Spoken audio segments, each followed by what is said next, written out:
Olá, estou aqui com o Dr. Hernando Pinheiro, presidente da Associação Norte-Grandense de Psiquiatria.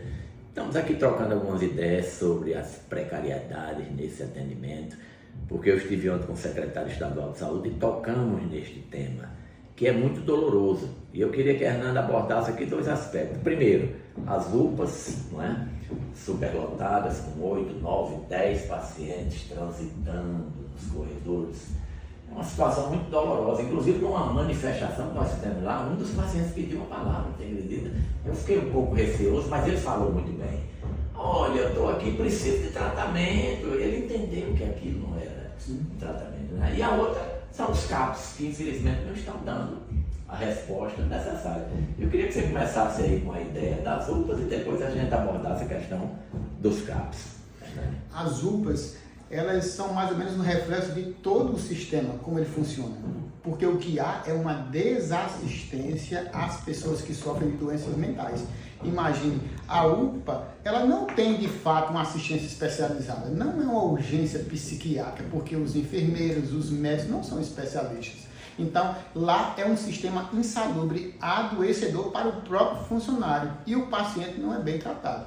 Mas isso reflete todo o sistema. Por exemplo, não existe um ambulatório de qualidade, não existe nem sequer ambulatório no Brasil inteiro, não existe uma urgência psiquiátrica, por exemplo, não tem na UPA, e nem os hospitais psiquiátricos, quando é necessário o internamento. Então, todo o modelo que dá assistência aos doentes mentais é frágil, não presta aquela assistência que nós deveríamos dar aos nossos pacientes que estão gravemente doentes. Isso e muito mais, mas funciona dessa maneira. Em todos os lugares são poucos profissionais, insumos mínimos e o ambiente, a estrutura física também não é adequada. Nós temos também a questão de, por exemplo, eu não sei, talvez a Sociedade de Psiquiatria esteja acompanhando esse treinamento dos médicos da UPA, para onde foi jogado o atendimento de emergência. Você sabe quem fez esse treinamento, como é que ele foi feito desses médicos da emergência, das UPAs? A Sociedade de Psiquiatria esteve envolvida nesse preparo desses profissionais, pelo menos para tirar um paciente de uma crise? Não, nós não fomos solicitados da nossa opinião. Acredito que exista algum psiquiatra da própria secretaria que prestou alguma assistência, mas eu não tenho detalhes. O certo é que não foi suficiente, porque quando se vai visitar os profissionais, eles se sentem inseguros quanto ao serviço que estão prestando, não só dos médicos, mas também de outros profissionais. Eles não são especializados e esse é um serviço especializado. Se alguém está com infarto, existe um cardiologista. Porque alguém com surto psicótico não se existe um enfermeiro e um médico especializado nisso? Você colocou também, Hernando, uma coisa nessa nossa conversa muito importante, né? Por exemplo, nos CAPs. Primeiro, não tem vaga, não é? Segundo, eles cronificaram o atendimento que eles criticavam nos hospitais psiquiátricos, não é? E terceiro ponto que você abordou é 500 mil terapias, vamos dizer, alternativas. E o básico não tem, que é o psiquiatra, né? Para fazer o acompanhamento e o tratamento para que o paciente possa sair daquele ambiente. Sim. De fato, o que deveria existir, o mínimo, como se diz, o mínimo era você ter um médico psiquiatra para dar um diagnóstico exato e estipular um tratamento adequado. E o mínimo também seria um psicólogo para fazer uma psicoterapia individual. Outras situações podem ser acrescentadas, mas se esse mínimo fosse possível existir naquele local de tratamento. Então, o que eu acho é que o governo emprega mal os poucos recursos que tem. No final, não existem os profissionais na quantidade e no preparo técnico suficiente, não existe a estrutura física adequada, nem os insumos, como por exemplo medicamentos, são fornecidos a contento. E você me colocou também uma situação muito dolorosa. Às vezes tem pacientes lá com anos, né, nesses CAPs, e você chega até o paciente e diz: qual é o seu diagnóstico? Não sabe. O que é que você está usando de tratamento? Não sabe, né? Ou seja, é quase uma condução meio aleatória, aquele negócio, é um faz de conta, não é? Mas que a resposta adequada realmente está faltando. Com certeza sim. Você imagine como é que um serviço de saúde tem pessoas que estão há 15 anos frequentando 3 vezes por semana. E se você chegar para o paciente e perguntar qual o seu diagnóstico, qual o tratamento exato, ele não entende. É claro que ele está sendo mal assistido.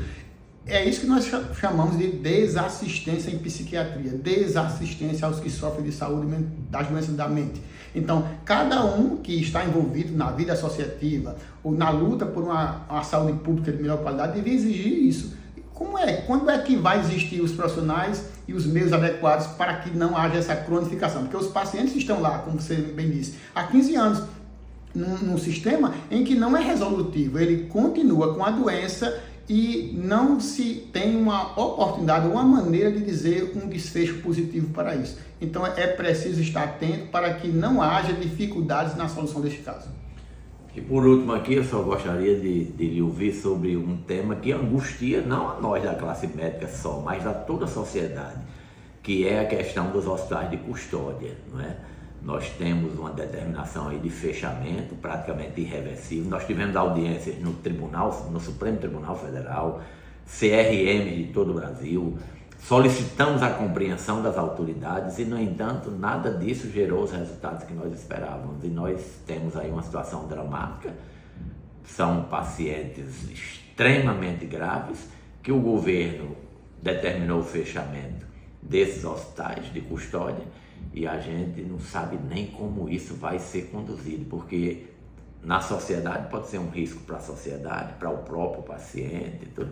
Como é que você vê isso aí, Hernani? Um grande problema que eu acredito é a tal da insegurança jurídica. Por exemplo, quando o Conselho Nacional de Justiça determinou esse fechamento desses hospitais, ele foi contra a própria legislação, porque existe a lei dizendo que deve existir o hospital de custódia. Então esse é um ponto importante, a insegurança jurídica. E outros pontos mais, se você for analisar bem, esses hospitais eles deveriam ser melhorados e não fechados, porque essa é uma tônica que há sempre na saúde mental, nessa área, né? É que as pessoas, ao invés de melhorar o serviço, fecham o serviço. Então, por exemplo, se existe um hospital psiquiátrico que eles dizem que não é de boa qualidade, então por que não se melhora? Do mesmo jeito que o hospital de custódia. Se eles estão reclamando que ele não presta um bom serviço, que tal melhorar o hospital de custódia ao invés de fechá-lo? Perfeito. Isso aqui é apenas uma, vamos chamar assim, uma pincelada, um mini panorama da questão da saúde mental no Brasil. As discussões precisam ser muito aprofundadas, é uma área de preocupação crescente. Se fala que 20% hoje dos afastamentos de trabalho são por depressão, você veja, uma verdadeira epidemia mundial, e a gente vê uma preocupação ainda muito reduzida das autoridades para o enfrentamento desses problemas. Eu agradeço aí nossa conversa, não é? Ontem a gente se encontrou também, eu vi você um pouco pessimista com a modernidade, não é? E o impacto nas doenças mentais. É isso mesmo, né? A modernidade agrega aí uma série de preocupações e provavelmente deve se impor com uma pressão psicológica bem, vamos dizer, bem pesada sobre a cabeça humana, não é isso? Exatamente. Da forma como se desenhou esse novo mundo, esse estilo de vida moderno, ele é adoecedor. Imagine que as pessoas não fazem exercício, as pessoas comem coisas que não são naturais e caseiras, eles não tomam banho de sol. Aqui no Nordeste não se toma banho de sol suficiente e a vitamina D está baixa de todo mundo. Então existe um sistema que foi criado, luz artificial, luz à noite e tudo mais que foi inventado para o nosso conforto terminou sendo adoecedor. E nós vamos ter que enfrentar isso. Algumas coisas vão ter que voltar ao passado para que as pessoas restaurem um pouco da saúde mental que eles tinham antes. Perfeito, eu agradeço aí a Hernani, o nosso bate-papo. É claro que essas preocupações são intensas na medicina, é uma área fundamental da medicina, a psiquiatria, e nós estamos acompanhando de perto e entendendo que o governo está oferecendo muito aquém das necessidades da população. Mas a luta continua.